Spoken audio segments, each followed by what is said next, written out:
dogs is sent in, the whole process is followed, and then we carry on again. This is the shocking figures.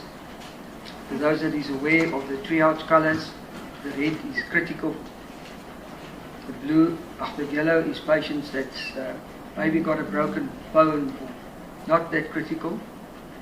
Green is those that could walk off the site or with minor injuries, and then the blue reflects those that are deceased. So you'll see the time and the feedback provided from the scene for each day, and you'll see this carries on 24/7, and as we retrieve people from the site, this log was kept. There are many questions in terms of the amount of people that was on the site. We requested the contractor that was busy at the site to provide us with the list of name of people that was on the site. The first list we got was 69 people. We said it can't be right because we realized that there should have been more in terms of what we saw on some other files. We then got to 75 people. We sat with the contractor again after retrieving a body that was not on the list. So we realized that there must be more people that we didn't account for. In addition to that, the families that we housed next door in the community hall indicated to us that they were waiting for people that was not on the list.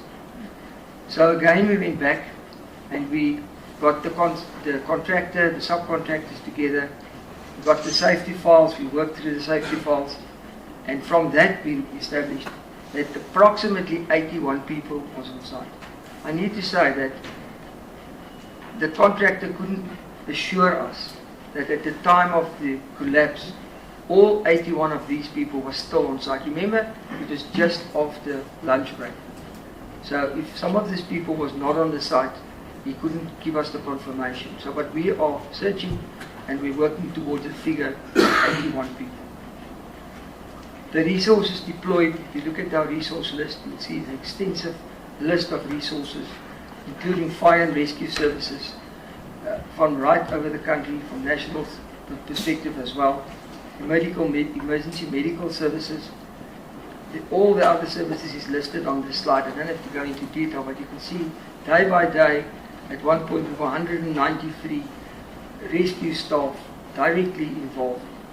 But in addition to that, there's been a lot of help and assistance from volunteers. So we issued in a total 682 service identity banks. It includes volunteers, it includes medical, anything. So up until now, we can safely say that 682 people has been working on this incident.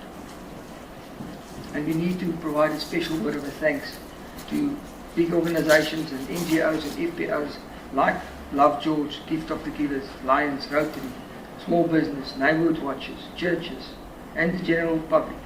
Since day one, we could only ask and there was assistance.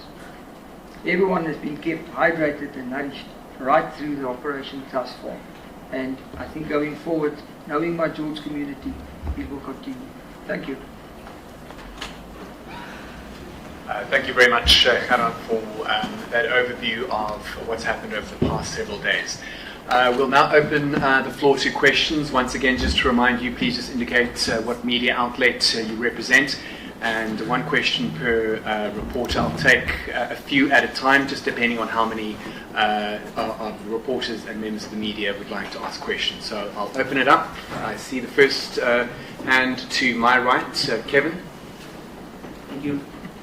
Thank you, Regan. Kevin Brown from ENCA. I just want to double check the numbers that we have in terms of fatalities, if that has gone up, and where we are in terms of the number of bodies retrieved. Thank you. Thank you. Those joining us online, of course, raise your hand and we can take the questions verbally, or you can type them in the chat box. Are there any other questions from those joining us online or in person? All right, so we'll field Kevin's question. Good afternoon. Thank you, Kevin, for the question. Kevin, 41 unaccounted for, 40 people rescued out, and unfortunately 12 deceased. 41 unaccounted for, 41 unaccounted for, in other words, still in the, and 40 we managed to get out. Of them, 12 fortunately deceased. So it's gone up by 3. We recovered 3 bodies this morning. All right, question has come through in the chat box of the Digicon. The reports that the owner of the property, Near Trend Developers, has been evading labour inspectors and closed their online presence. Is this correct? And when was the last time officials spoke to the developers and or contractors? So the developer actually was interviewed by the SABC's investigators earlier this afternoon, and we actually received quite a lot of information. I can't speak to any of the other discussions that were held. We just wanted information on where we could locate the missing people, so he gave us information that there was still, and this was before we retrieved the 3 bodies, that there were still people that were trapped on 1st, 2nd and 3rd floor, and they gave us an indication of where we should start searching. That was pretty much what we decided to do last night. It was in that area, so we've just intensified the search in that area.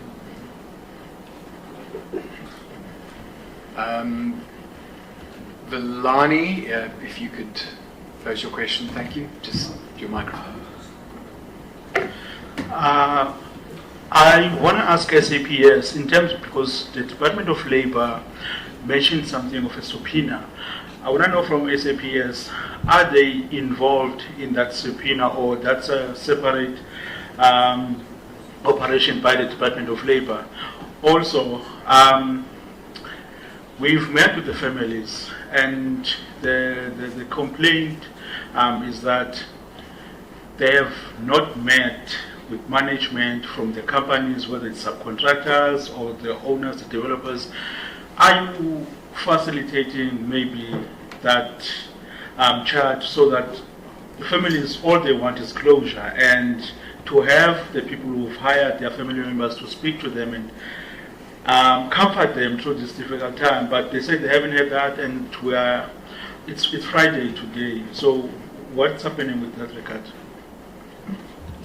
All right, I noticed a hand in the back. If you could pose your question, just please put your microphone on, thank you. Or just come closer, thank you.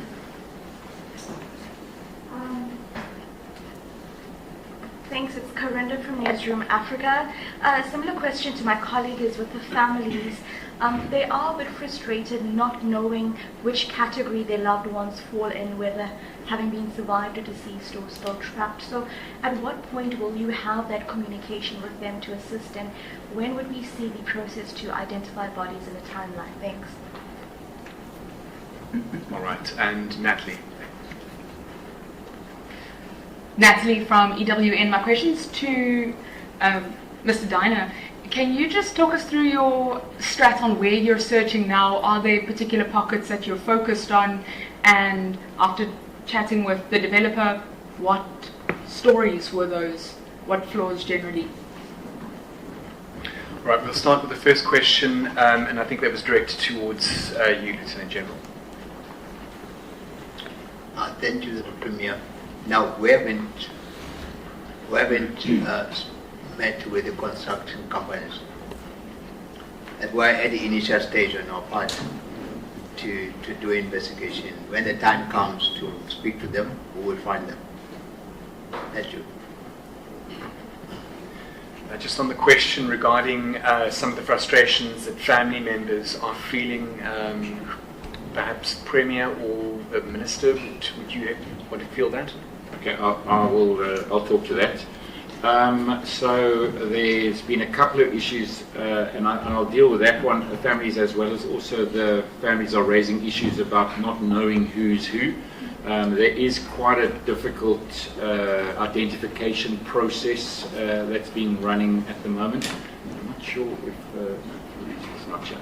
I mean, SAPs are busy doing fingerprinting, you've got DNA testing, etc., and looking at photographs, trying to match and place.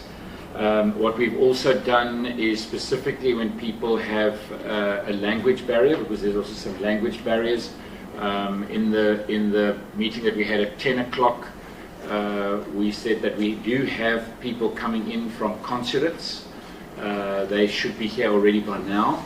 But if there's any language practitioner missing, we've also got resources from the Premier's office who are busy linking up and looking for interpreters if that's necessary. So I presume that is all in place now. But the big issue is about getting the identification right. And of course that is a process. It's not an easy process. I'm not sure if on that, maybe for a little heads up, maybe if Dr. Smith wants to talk about any of that, I'm not sure whether you can from a medical point of view, and that's from our side. And maybe Colin first, while Dr. Smith next one. So if you look at, I know it's not visible online, but if I can just mention that away from the roads at the bottom, you can see where the 3 TLBs are working. So that on the left bottom is what we have broken it up into 6 sectors, although the sectors have got bigger as the operation has continued because of the fact that we've recovered a lot of live people. So that's what we call Charlie sector, the bottom left, and then the bottom right, just a little bit further up where you can see the 2 TLBs working separately. So that was what we identified last night and what we planned for before the heavy machinery came in. And when we did do the interview, when we received the interview results from SAPS around what was told to us by the developer, those were the exact places. So in Charlie sector, it was where the 2 most recent victims were recovered from, and was totally to the left-hand side of that. And you can see the rescue teams are working together with the TLB. So, for example, when the last person was rescued just as we came here, or retrieved just before we came here, they actually were able to identify the person as the machine was coming in. So that's the kind of precision that we're trying to work with, even with these big machines. Right. Any further questions from those joining us online or from Premier Smith? I'm not sure if you do want to or not. Yeah, thank you, Premier. I think from the patients in hospital, we've been able to identify, obviously, those that can speak to us, and those patients have been identified. The families have been counselled, ongoing processes between the 2 hospitals, George Provincial and George Mediclinic. The patients are being cared for there. There is some movement now of patients going to Cape Town, so the area medical services are on their way to move patients for specialist care now into Cape Town. I think from when it comes to the body identification, the importance of DNA and stuff is going to become increasingly important, and hopefully, we can accelerate those processes to bring that closure. I think that everybody was talking to about a little bit earlier. Thank you. Thank you, Doctor. Appreciate it. I note there's no further questions in the chat box, so we'll now cross over, so to speak, to the room we're in. Any further questions from the media colleagues here? Kevin, I see you've got a follow-up. Thank you, Regan. Kevin, again, I just want to know from Dr. Smith, we got an update on the Mediclinic patient count and how many patients they saw there. If you can just speak to us about George Provincial Hospital in terms of how many patients they were admitted there, and to take us through a bit of the injuries and the condition. Thank you. Happily, I can do that. I think in the early phase of the incident, we activated our hospital plan. So every hospital, private and provincial, worked to the same major incident plan. So that was activated, and eventually the vast majority of patients started going through towards the George Provincial Hospital, where a lot of them were stabilized. And then patients were moved across to Mediclinic for some of the definitive specialist interventions that was required. So at the moment there are 3 patients that are still in the George facility, and it's a very fluid system, so patients are moving as and when the specialist services are required. And as I said, the aircraft should have landed in George already to take the patient through to Cape Town. So I think the importance of it's not about if it's private sector or public sector. The hospitals as a whole responded, and ongoing communication. I've got a list that gets constantly updated with the patients, their conditions as the conditions are changing. I mean, from the injuries, as one can expect, there's lots of long bone injuries, there's lots of head injuries, when people have been trapped in for long periods of time, one sees crush injuries, which are has a systematic damage to organ systems and stuff like that. So there's a couple of complicated cases, but I have full confidence in the medical teams that are treating those patients at the moment. Thank you. Villani, your follow-up. I think this one for the disaster, or maybe SABC prepared. Your departments have had busy first 5 months. There was that blackout in the Karoo, the storm. Can you just take us through how has it been? Have your staff been able to rest in the first 5 months?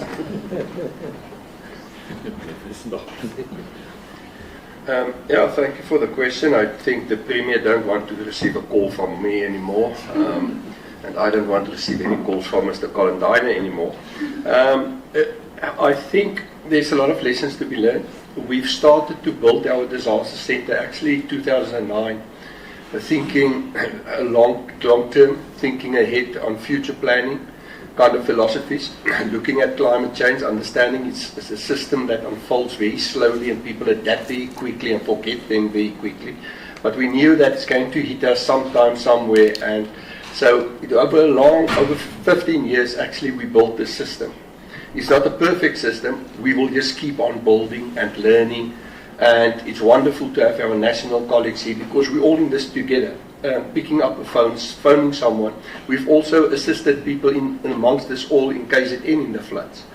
And it's a privilege to save lives, it's a privilege to work with these people, and even internationally to send our teams there so that they can get the necessary experience. And as we sit on the site and observe and looking how the people operate, we also pick up in the future what kind of equipment we must invest in and how we can change our own system.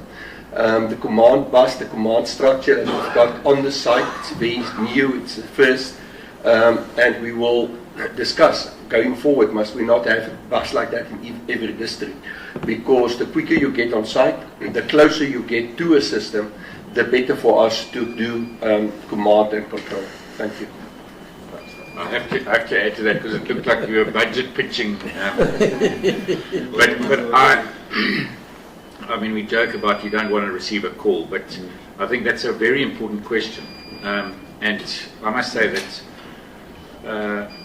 and it's not about the provincial disaster team or the local disaster. You can see how interjoined it is. And it has taken years to build it up. And I must say that it is amazing to watch how it operates, gets better, and I think, as you said, from floods to fallen pylons to falling buildings to fires, that is one thing that has been invested in over time. And I mean, you just look around the room and you see the expertise and the professionals that gather when they're needed, and it's just amazing. So I've got to say to all of the disaster teams at local level, at district level, at provincial level, at national level, how you guys put together is really unbelievable, and the responsiveness and the ability to do what you do is really amazing. And how, I think in that slide you saw the professionals and the volunteers of South Africans and how they come together when we have a disaster. It really stands out. Thank you, Minister. Thank you, Premier. Natalie, you've got a follow-up. I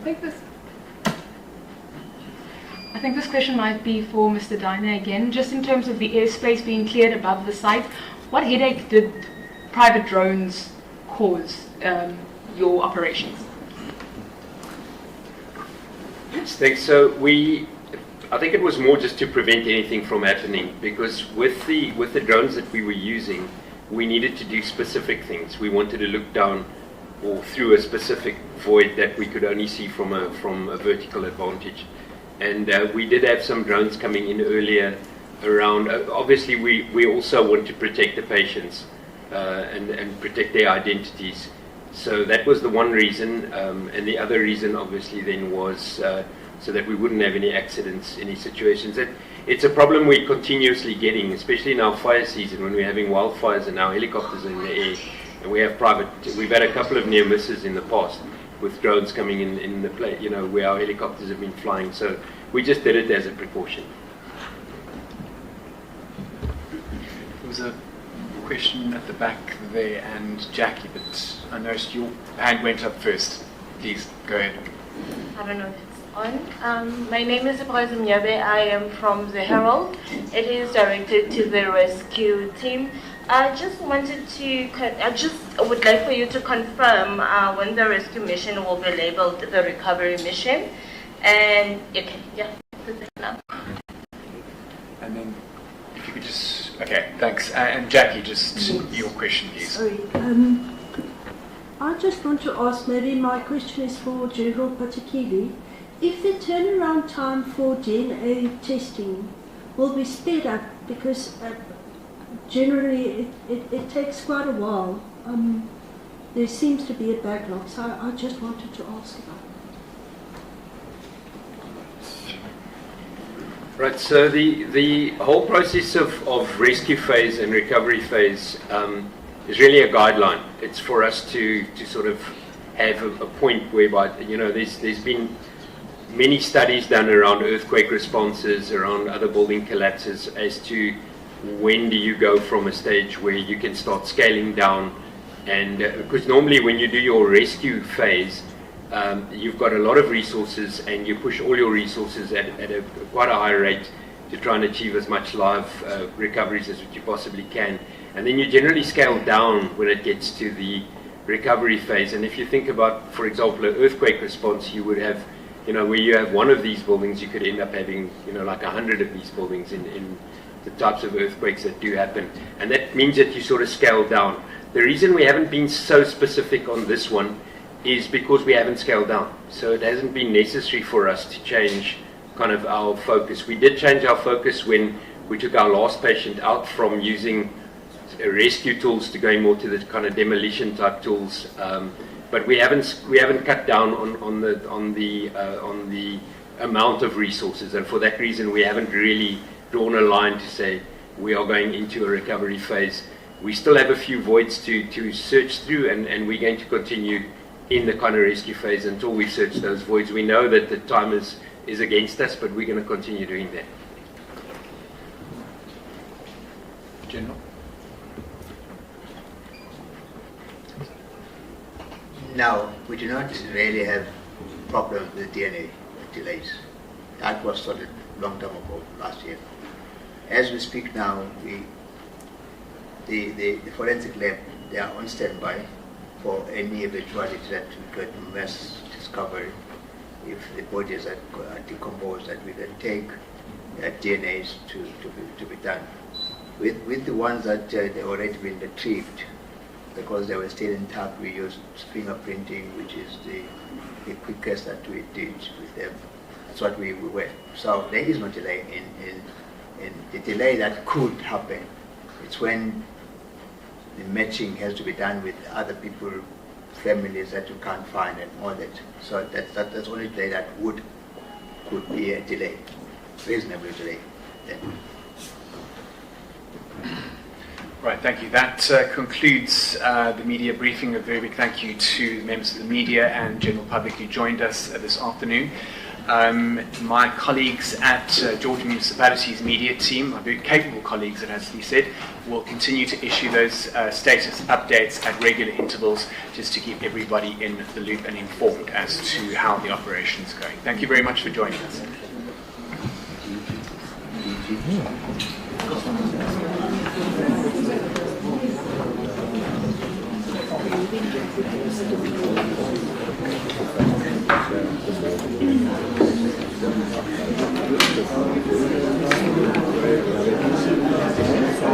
Thank you.